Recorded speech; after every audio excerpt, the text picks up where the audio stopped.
ನಮಸ್ತೆ ವೀಕ್ಷಕರೇ, welcome to royal ಕಝೀನ್. ಇವತ್ತು ನಾವು ಒಂದು ರುಚಿಕರವಾದ ಸ್ನ್ಯಾಕ್ ತಯಾರಿಸೋಣ. ಈ ಸ್ನ್ಯಾಕ್ ಹೆಲ್ದಿಯಾಗೂ ಇರುತ್ತೆ, ಟೇಸ್ಟಿಯಾಗೂ ಇರುತ್ತೆ. ಸಾಮಾನ್ಯವಾಗಿ ಮಕ್ಕಳು ಸೊಪ್ಪು, ಹಾಲು ಸೋರೆಕಾಯಿ ಅಂಥದನ್ನೆಲ್ಲ ತಿನ್ನೋದಕ್ಕೆ ಅಷ್ಟು ಇಷ್ಟಪಡೋದಿಲ್ಲ. ಈ ಥರ ಸ್ನ್ಯಾಕ್ಸ್ ತಯಾರಿಸಿ ಕೊಟ್ಟರೆ ತುಂಬಾ ಇಷ್ಟಪಟ್ಟು ಅದನ್ನು ತಿಂತಾರೆ. ಇಲ್ಲಿದೆ ಒಂದು ಕಟ್ಟಷ್ಟು, ಒಂದು ಬಂಚಷ್ಟು ಪಾಲಕ್ ಸೊಪ್ಪನ್ನ ಚೆನ್ನಾಗಿ ತೊಳೆದು ಸಣ್ಣಕ್ಕೆ ಕಟ್ ಮಾಡಿ ಇಟ್ಕೋಬೇಕು. ಇಲ್ಲಿದೆ ಒಂದು 200 ಗ್ರಾಮ್ಸ್, 200 ಗ್ರಾಮ್ ಅಷ್ಟಿದೆ. ಇದು ಹಾಲು ಸೋರೆಕಾಯಿ, ದೂದಿ, ಲೌಕಿ ಅಂತ ಏನು ಹೇಳ್ತೀವಿ, ಆ ತರಕಾರಿ. ಇದು ಸಿಪ್ಪೆ ಸಮೇತ ಎಳೆದನ್ನು ತಗೊಂಡು ನೀವು ತುರಿದಿಟ್ಕೋಬೇಕು ಈ ಥರ.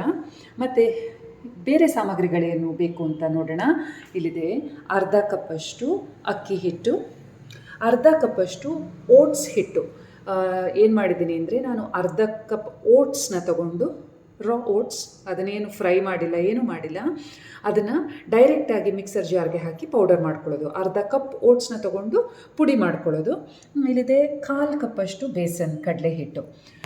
ಇನ್ನು ಸ್ಪೈಸಸ್ ಏನೇನು ಬಳಸೋದು ಅಂತ ನೋಡೋಣ. 1/4 ಸ್ಪೂನಷ್ಟು ಅರಿಶಿಣ ಪುಡಿ, just 1/4 spoon of turmeric powder, then 1/2 to 1 teaspoon of garam masala, ರುಚಿಗೆ ತಕ್ಕಷ್ಟು ಉಪ್ಪು, ಮತ್ತು 1 ಟೀ ಸ್ಪೂನಷ್ಟು ಧನಿಯಾ ಪುಡಿ. ಇಲ್ಲಿದೆ ಸ್ವಲ್ಪ ನಿಂಬೆ ರಸ, ಮತ್ತು ಹಸಿಮೆಣಸಿನಕಾಯಿ, ಶುಂಠಿ. ಇದನ್ನು ಒಂದು 2-3 ಹಸಿಮೆಣಸಿನಕಾಯಿ ಮತ್ತು ಶುಂಠಿನ ಚೆನ್ನಾಗಿ ಕುಟ್ಟಾಣಿಲಿ ಕುಟ್ಕೊಂಡಿಟ್ಕೋಬೋದು.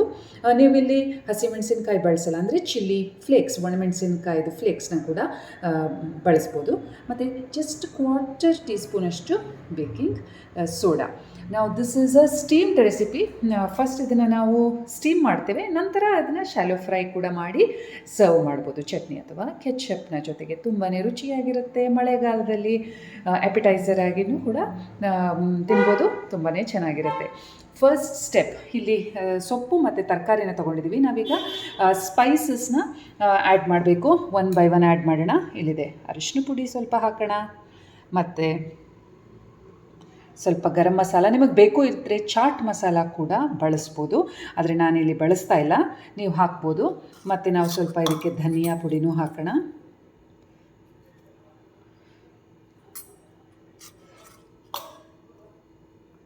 ನಾನು ಮೊದಲೇ ಹೇಳ್ದಂಗೆ ಹಸಿಮೆಣಸಿನ್ಕಾಯಿ ಬೇಡ ಅಂದರೆ ಚಿಲ್ಲಿ ಫ್ಲೇಕ್ಸ್ನ ಬಳಸ್ಬೋದು. ಇದನ್ನು ಹಾಕೋಣ. ಈ ಫಸ್ಟ್ ಸ್ಟೆಪ್ಪಲ್ಲಿ ಏನು ಮಾಡಬೇಕು ಅಂದರೆ, ನಾವು ಕೈಯಲ್ಲಾದರೂ ಕಲಸಿ ಅಥವಾ ಈ ಥರ ಒಂದು ಸೌಟಲ್ಲಾದ್ರೂ ಕಲಸಿ, ಹೇಗಾದರೂ ಕಲಸಿ, ಒಟ್ಟಿನಲ್ಲಿ ಇದು ಚೆನ್ನಾಗಿ ಮಿಕ್ಸ್ ಆಗಬೇಕು. ಸಾಮಾನ್ಯವಾಗಿ ಇದನ್ನೆಲ್ಲ ಕೈಯಲ್ಲಿ ಕಲಿಸಿದ್ರೆ ತುಂಬಾ ಚೆನ್ನಾಗಿ ಮಿಕ್ಸ್ ಆಗುತ್ತೆ. ಸ್ವಲ್ಪ ಸ್ವಲ್ಪ ನೀರು ಕೂಡ ಬಿಟ್ಕೊಳ್ಳುತ್ತೆ. ನಂತರ ನಾವು ಹಿಟ್ಟುಗಳನ್ನು ಸೇರಿಸೋಣ. ಬನ್ನಿ, ಈಗ ಈ ಥರ ಚೆನ್ನಾಗಿ ಮಿಕ್ಸ್ ಮಾಡೋಣ. ಈ ಥರ ಚೆನ್ನಾಗಿ ಮಿಕ್ಸ್ ಮಾಡಿಕೊಂಡು ನಂತರ ಓಟ್ಸ್ ಫ್ಲವರ್, ಅಕ್ಕಿ ಹಿಟ್ಟು ಅದನ್ನೆಲ್ಲ ಸೇರಿಸೋಣ. ನಾವು ಕೊನೆಯಲ್ಲಿ ಸ್ವಲ್ಪ ನೀರನ್ನು ಕೂಡ ಬಳಸ್ತೀವಿ ಸ್ನೇಹಿತರೆ. ಇದನ್ನು ಒಂದು ಬ್ಯಾಟರ್ ಕನ್ಸಿಸ್ಟೆನ್ಸಿಗೆ ತರಬೇಕು, ನಂತರ ಸ್ಟೀಮ್ ಮಾಡಬೇಕು. ಈಗ ಇದನ್ನು ಚೆನ್ನಾಗಿ ಮಿಕ್ಸ್ ಮಾಡೋಣ. ಚೆನ್ನಾಗಿ ಮಿಕ್ಸ್ ಮಾಡಿದ್ದೀನಿ. ಈಗ ಉಪ್ಪು ಕೂಡ ಸೇರಿಸೋಣ. ರುಚಿಗೆ ಅನುಸಾರವಾಗಿ ನಿಮಗೆ ಎಷ್ಟು ಉಪ್ಪು ಬೇಕು ಅಷ್ಟನ್ನು ಹಾಕೋಬೋದು. ಆಮೇಲೆ ಹಿಟ್ಟುಗಳನ್ನ ಸೇರಿಸೋಣ. ಇಲ್ಲಿದೆ ಓಟ್ಸ್ ಫ್ಲವರ್. ಈಗ ಇದನ್ನೆಲ್ಲ ಚೆನ್ನಾಗಿ ಮಿಕ್ಸ್ ಮಾಡ್ಕೋಬೇಕು. ಇಲ್ಲಿ ನಿಮಗೆ ಇಷ್ಟವಾದ ಬೇರೆ ತರಕಾರಿಗಳನ್ನ ಕೂಡ ಸೇರಿಸ್ಕೋಬೋದು ಸ್ನೇಹಿತರೆ. ಕ್ಯಾರೆಟ್ ತುರಿ, ಬಟಾಣಿ, ಸಣ್ಣಕ್ಕೆ ಹೆಚ್ಚಿರೋ ದಪ್ಪ ಮೆಣಸಿನ್ಕಾಯಿ ಅಥವಾ ಮೆಂತ್ಯ ಸೊಪ್ಪು. ಈಗ ಪಾಲಕ್ ಸೊಪ್ಪಿಲ್ಲ ಅಂದರೆ ಮೆಂತ್ಯ ಸೊಪ್ಪು ಕೂಡ ಸೇರಿಸ್ಕೋಬೋದು.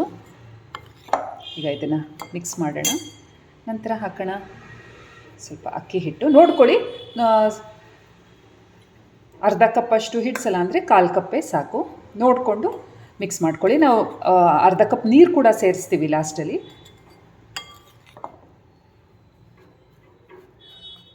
ಮತ್ತು ಈಗ ಒಂದು 1/4 ಕಪ್ಪಷ್ಟು ಕಡಲೆ ಹಿಟ್ಟು. ಈಗ ಇಷ್ಟನ್ನು ಚೆನ್ನಾಗಿ ಮಿಕ್ಸ್ ಮಾಡೋಣ. ಚೆನ್ನಾಗಿ ಮಿಕ್ಸ್ ಮಾಡಿ ನಂತರ ನೀರು, ನಿಂಬೆ ರಸ ಮತ್ತು 1/4 ಸ್ಪೂನಷ್ಟು ಬೇಕಿಂಗ್ ಸೋಡಾ, ಕೊನೆಯಲ್ಲಿ ಬೇಕಿಂಗ್ ಸೋಡಾ ಹಾಕಿ ಕಲಿಸ್ಕೋಬೇಕು. ಇದನ್ನು ಒಂದು ತುಂಬ ರನ್ನಿಂಗ್ ಆಗಬಾರ್ದು, ತುಂಬ ಡೋ ಥರನೂ ಇರಬಾರ್ದು. ಸ್ಟೀಮ್ ಮಾಡೋ ಹದದಲ್ಲಿ ಹಿಟ್ಟನ್ನು ರೆಡಿ ಮಾಡ್ಕೋಬೇಕು. ಇದನ್ನು ನಾವು ಹವೆಯಲ್ಲಿ ಬೇಯಿಸ್ತೀವಿ. ಈಗ ವಿ ವಿಲ್ ಸ್ಟೀಮ್ ಇಟ್. ಪುಡಿಗಳೆಲ್ಲ ಹಿಟ್ಟುಗಳನ್ನೆಲ್ಲ ಹಾಕಿದ್ಮೇಲೆ ಈಗ ಸ್ವಲ್ಪ ನೀರು ಹಾಕ್ಕೊಂಡು ನಿಧಾನಕ್ಕೆ ಮಿಕ್ಸ್ ಮಾಡ್ಕೊಳ್ಳೋಣ.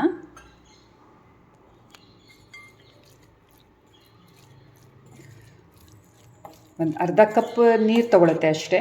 ಈ ಪ್ರಮಾಣ ನೀವು ಇದೇ ಪ್ರಮಾಣದಲ್ಲಿ ಬಳಸಿದ್ರೆ ಹಿಟ್ಟು ಮತ್ತು ಸೊಪ್ಪು ಎಲ್ಲ ಒಂದು ಕಟ್ಟು ಸೊಪ್ಪು ಒಂದು ಕಾಲು ಭಾಗದಷ್ಟು ತರಕಾರಿ ಆ ಥರ ಬಳಸಿದ್ರೆ ಒಂದು ಅರ್ಧ ಕಪ್ಪು ಅಷ್ಟು ನೀರು ತೊಗೊಳುತ್ತೆ.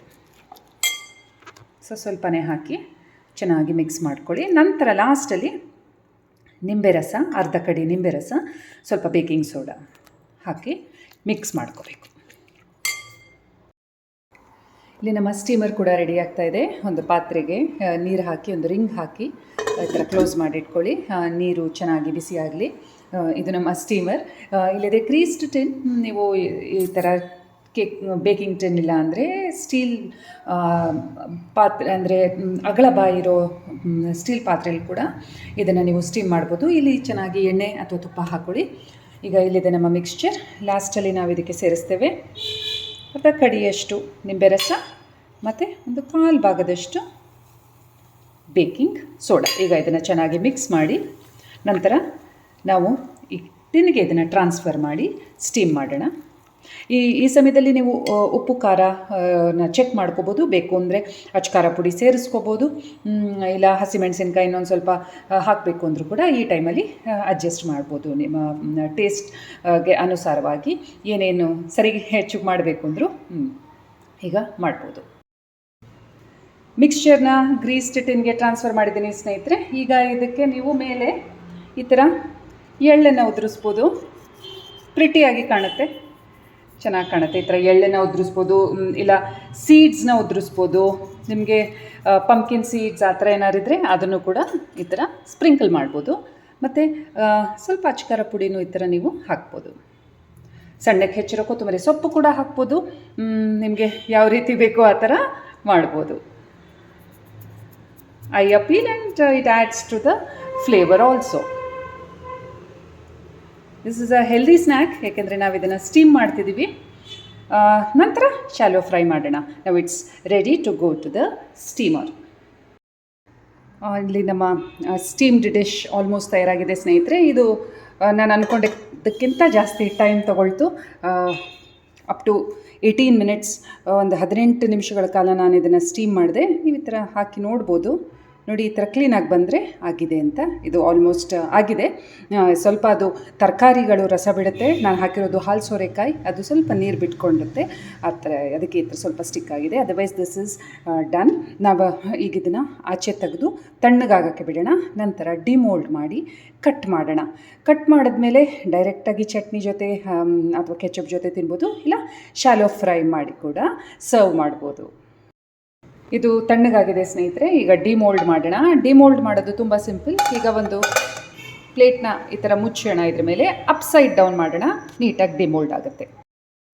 ನೋಡಿ, ಈ ಥರ ನೀಟಾಗಿ ಡಿಮೋಲ್ಡ್ ಆಗುತ್ತೆ. ಮತ್ತು ಇದನ್ನು ನಾವು ಅಪ್ಸೈಡ್ ಡೌನ್ ಮಾಡಿದ್ರೆ ನಿಮಗೆ ಟಾಪ್ ವ್ಯೂ ಕಾಣುತ್ತೆ. ಈಗ ಇದು ರೆಡಿ ಆಗಿದೆ. ನಾವು ಇದನ್ನು ಕಟ್ ಮಾಡಿ ಶಾಲೋ ಫ್ರೈ ಮಾಡಿ ಸರ್ವ್ ಮಾಡ್ಬೋದು. ಕಟ್ ಮಾಡಿದ್ದೀನಿ ಸ್ನೇಹಿತರೆ, ಸ್ಕ್ವೇರ್ ಶೇಪಲ್ಲಿ ಮಾಡಿದ್ದೀನಿ. ನೋಡಿ, ಈ ಥರ ನಿಮಗೆ ಒಳಗಡೆವರೆಗೂ ಚೆನ್ನಾಗಿ ಬೆಂದಿರುತ್ತೆ. ಇದು ಹಾಗೇನೂ ತಿನ್ಬೋದು. ಸ್ಟೀಮ್ಡ್ ಆಗಿರೋದ್ರಿಂದ ಹೆಲ್ದಿ ಕೂಡ. ಮಕ್ಕಳಿಗೆ ಒಂದು ಸ್ವಲ್ಪ ಟೇಸ್ಟಿಯಾಗಿ ಗರಿಯಾಗಿ ಬೇಯಿಸ್ಕೊಡ್ಬೇಕು ಅಂದರೆ ಈ ಥರ ಒಂದು ಪ್ಯಾನಲ್ಲಿ ಎಣ್ಣೆನ ಇಟ್ಕೊಳ್ಳಿ.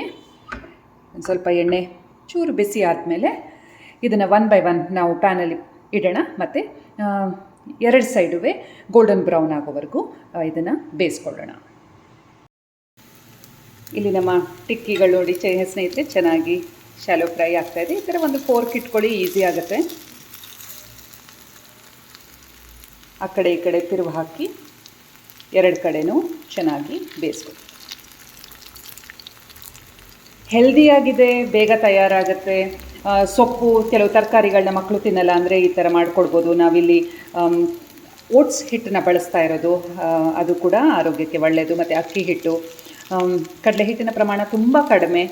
ನೀವು ಬೇಕಿದ್ರೆ ಸ್ವಲ್ಪ ರವೆ ಹಾಕಿ ಕೂಡ ಟ್ರೈ ಮಾಡ್ಬೋದು. ರವೆಯಲ್ಲೂ ಮಾಡ್ತಾರೆ ಇದನ್ನು. ಈ ವರ್ಷನ್ನಲ್ಲಿ ನಾನು ತೋರಿಸ್ತಾ ಇದ್ದೀನಿ ಅಷ್ಟೇ ನಿಮಗೆ. ಇದು ಈವ್ನಿಂಗ್ ಕಾಫಿ ಟೀ ಜೊತೆನೂ ಚೆನ್ನಾಗಿರುತ್ತೆ. ಮಧ್ಯಾಹ್ನ ಆ್ಯಪಿಟೈಸರ್ ಆಗು ಚೆನ್ನಾಗಿರುತ್ತೆ. ಯಾರಾದರೂ ಬರ್ತಾರೆ ಅಂದರೆ ಸ್ವಲ್ಪ ಡಿಫ್ರೆಂಟಾಗೇನೋ ಹೆಲ್ದಿಯಾಗಿ ಮಾಡ್ತೀನಿ ಸರ್ವ್ ಮಾಡ್ತೀನಿ ಅಂದರೆ ಈ ಥರ ಒಂದು ಆ್ಯಪಿಟೈಸರ್ನ ನೀವು ತಯಾರಿಸ್ಬೋದು. ಹೆಲ್ದಿ ಪಾಲಕ್ ಓಟ್ಸ್ ಲೌಕಿಕ ಟಿಕ್ಕಿ ತಯಾರಾಗಿದೆ ಸ್ನೇಹಿತರೆ. ಪಾಲಕ್ ಸೊಪ್ಪು, ಓಟ್ಸ್ ಹಿಟ್ಟು, ಸ್ವಲ್ಪ ಅಕ್ಕಿ ಹಿಟ್ಟು, ಸ್ವಲ್ಪ ಕಡಲೆ ಹಿಟ್ಟು ಮತ್ತು ಹಾಲು ಸೋರೆಕಾಯಿ, ಇಷ್ಟು ಪದಾರ್ಥಗಳನ್ನ ಬಳಸಿ ಸ್ಪೈಸಸ್ನ ಬಳಸಿ ಈ ಟಿಕ್ಕೀಸ್ನ ತಯಾರಿಸಲಾಗಿದೆ. ಇದು ಸ್ಟೀಮ್ಡ್ ಮಾಡಿ ಕೂಡ ಡೈರೆಕ್ಟಾಗಿ ತಿನ್ಬೋದು, ಇಲ್ಲ ಈ ಥರ ಶಾಲೋ ಫ್ರೈ ಮಾಡಿ ಕೂಡ ತಿನ್ಬೋದು. It's green in colour, very healthy. ಇಲ್ಲಿ ನಾವು ಹೆಚ್ಚಿಗೆ ಎಣ್ಣೆನ ಬಳಸಿಲ್ಲ, ಕಡಿಮೆ ಎಣ್ಣೆಯಲ್ಲಿ ನಾವು ಇದನ್ನು ತಯಾರಿಸಿರೋದು. ಆಮೇಲೆ ಇದು ಹವೆಯಲ್ಲಿ ಬೇಯೋದ್ರಿಂದ ಆರೋಗ್ಯಕ್ಕೆ ಕೂಡ ತುಂಬಾ ಒಳ್ಳೆಯದು. ಮನೆಯಲ್ಲಿ ದೊಡ್ಡವರು ಹಿರಿಯರಿದ್ದರೆ ಅವರಿಗೂ ಈ ಥರ ಮಾಡಿಕೊಡಿ, ಇಷ್ಟ ಆಗುತ್ತೆ. ಇದರಲ್ಲಿ ನಿಮಗೆ ಬೇಕಾದ ತರಕಾರಿಗಳನ್ನ ಕೂಡ ನೀವು ಸೇರಿಸ್ಬೋದು. ನೋಡಿ, ಇದನ್ನು ಶಾಲೋ ಫ್ರೈ ಮಾಡಿದಾಗ ಹೊರಗಡೆ ಲೇಯರ್ ಕ್ರಿಸ್ಪಿ ಆಗುತ್ತೆ, ಚೆನ್ನಾಗಿರುತ್ತೆ, ಕ್ವಿಕ್ಕಾಗಿ ತಯಾರಾಗುತ್ತೆ. ಸುಲಭವಾಗಿ ಮನೆಯಲ್ಲೇ ಈ ಥರ ಆ್ಯಪಿಟೈಸರ್ಸ್ನ ತಯಾರಿಸಿ ಅದು ಈ ಮಳೆಗಾಲದಲ್ಲಿ ಈ ಥರ ಡಿಶಸ್ನ ಸರ್ವ್ ಮಾಡ್ಬೋದು ಸಾಯಂಕಾಲದ ಹೊತ್ತು. Thank you for watching Royal ಕ್ಯುಸೀನ್.